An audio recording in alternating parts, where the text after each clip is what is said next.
Welcome to Movie Speeching. Spoilers ahead. Watch out and take good care. 22 Bullets is the name of the movie. Please like and subscribe to get every update. Charlie and his son Anatole head to the town square with their dog. He plays music and spends time together after retiring from the mafia. The Godfather's son notices a street performance by a goat and a singer, where he asks his father to watch and promises not to wander going too far from the artist. Charlie drives towards the parking lot waiting for Anatole to come back after watching the street performers, but suddenly a truck drove up behind his car, and a group of masked people pointed guns at him. They opened fire continuously at him, wounding him and even shooting his dog in the back of the car. Just as the gunners left, Charlie falls completely on the ground, unable to move. A surprise flashback of a teenager in prison and meeting a former mafia boss. When the ambulance arrives, all the hosts rush to the scene to report on Charlie, one of the biggest mafia bosses, people injured in the attack. Parking lot. Then a phone call goes out to Zach's gunners and informs them that Charlie has survived. One of his students told him the news, while Zach becomes angry and tells him that Charlie will be eliminated immediately after the parking lot encounter the same day in the operating room. Charlie recalls the moment he planned to kill Mr. Hernandez, the man who killed his old friend Oldtimer.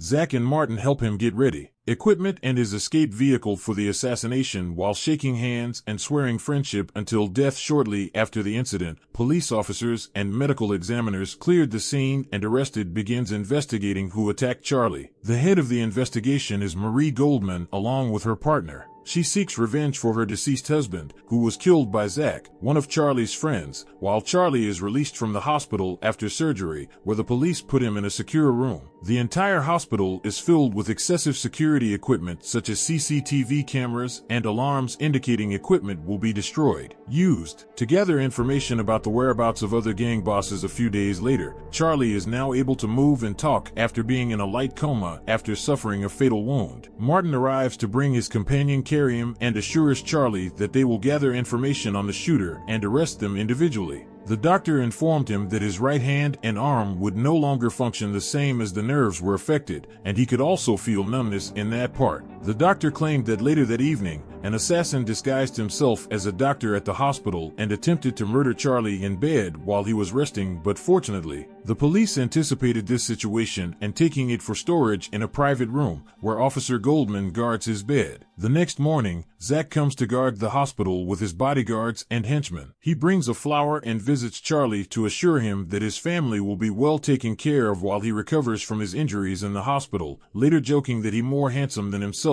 even after being shot 22 times. He then gives Charlie a photo of a patron saint with information about the shooter before leaving the hospital. While that evening, Martin arrives, visited Charlie's family. He provided emotional support and helped a lot, taking care of them by becoming a surrogate father. The next day, he finally arrived where Charlie was still lying in his bed while Martin and Kareem went into the room to take him away. The good news is that one of his subordinates caught a rat that could provide information about who attacked Charlie in the parking lot. The police tried to listen in on their conversation, but Charlie started to get out of bed when he leaves the room and immediately take them away. The police immediately followed the car from a distance. However, Martin and Kareem saw the police following them. Kareem maneuvered the vehicle as if they were zigzagging, losing the police car. Fortunately, Kareem had anticipated this situation, so he ordered one of his subordinates to stop the car. On the way there, the police completely lost sight of them for a few minutes. After a crazy car chase, they finally reached an old warehouse where Charlie's subordinates tortured a rat that could provide information to the killer. Shooting towards the parking lot, the rat immediately wet itself on the spot. Charlie assures them he won't kill him if he gives them enough information about who the gunmen are and who ordered them out of fear and drunkenness. The mouse reveals its name, and to Charlie's surprise, he learns that Zach was the one who ordered his assassination in the parking lot. After hearing that Zach plans to assassinate him, he orders Kareem to clean up the rat and send it home to fulfill his promise not to kill it after providing the information, but little does Charlie know that he will soon regret it. After a night where the mouse informs Zach's henchmen that Charlie knows who plotted to assassinate him and who the gunmen are, they kidnapped Kareem and tortured him to death before feeding him to two ferocious dogs. One of the henchmen cut off part of Kareem's body and sent it to Charlie's house to send a threat that they would return to finish what they had started that morning. Mrs.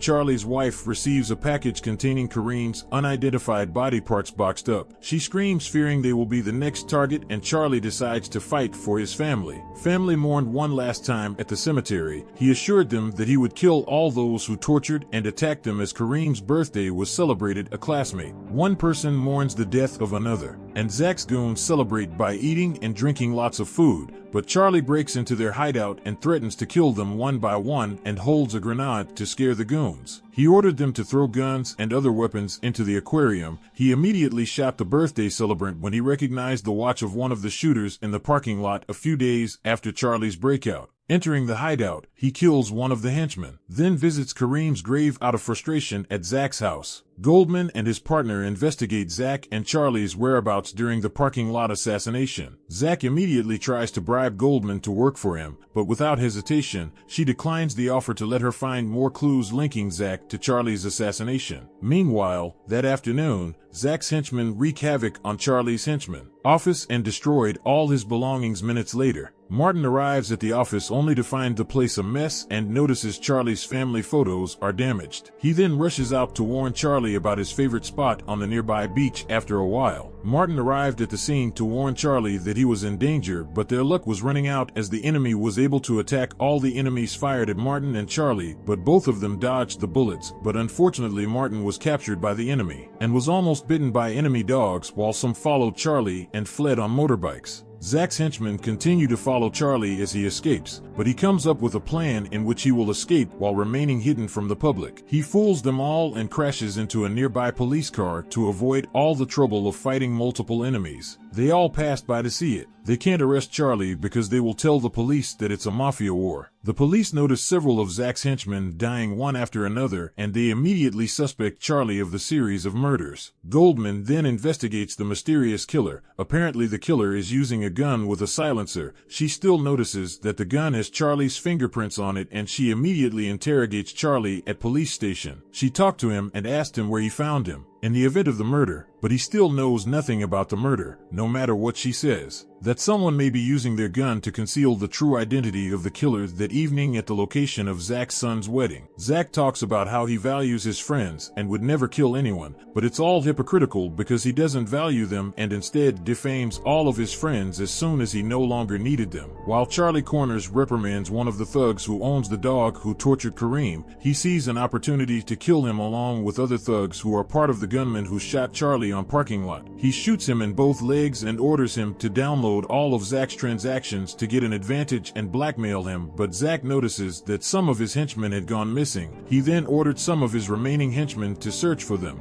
After some time, they locate Root in the old warehouse, where unbeknownst to them Charlie is interrogating him. Rabu then tries to escape from Charlie, but he fails as he gets stuck at the end of the house warehouse. He begged for mercy because there was a 4-year-old girl and showed a doll, but Charlie picked up the doll and took out all the packets of magic powder inside, shot Rabu, and ran away from the warehouse to avoid being caught. The next morning, Charlie meets Martin and gives him a USB drive containing all of Zach's illegal transactions and the possible locations of his other drug caches. He orders him to send it to Alo, another mafia boss. He wanted Martin to personally deliver the goods to avoid information leaks. The next day, one of Charlie's henchmen picks up Tolan, Eva, and her children from school while Goldman watches his police car from afar as they leave for home. Zach's henchmen shoot at the car, instantly killing Charlie's henchmen and kidnapping his son and daughter. After a while, Eva is seen at a nearby gas station covered in bruises, but her brother was still missing, and she told them that if Charlie didn't surrender, he would. Kills ANL as she screams at her mother. Another day comes and Charlie plans to send a message to Zach while pretending to surrender, avoid further bloodshed, and kill competition with other mafias. He then meets with Goldman to proposes a negotiation to save his son. He offers to fake being captured to distract Zach and lower his defenses for a better chance.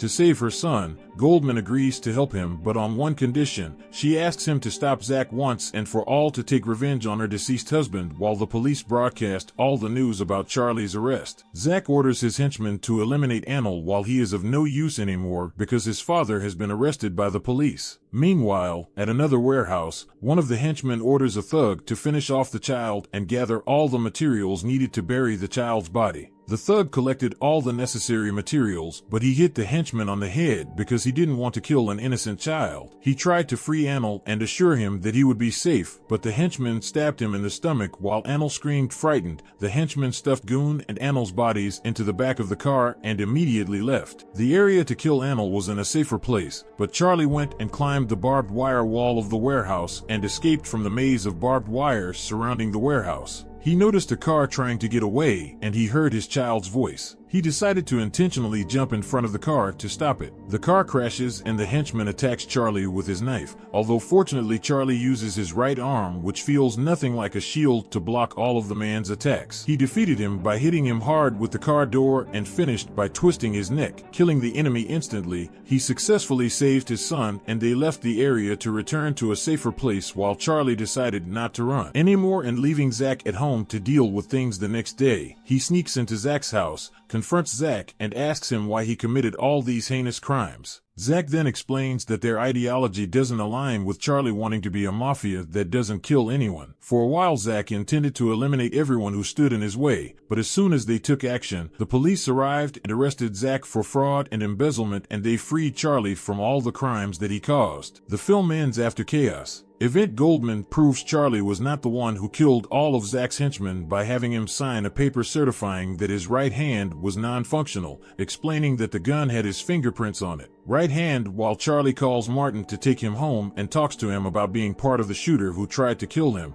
but he doesn't hesitate to forgive him, treating him like family and hug him tightly. Thank you for watching. See you on the next video.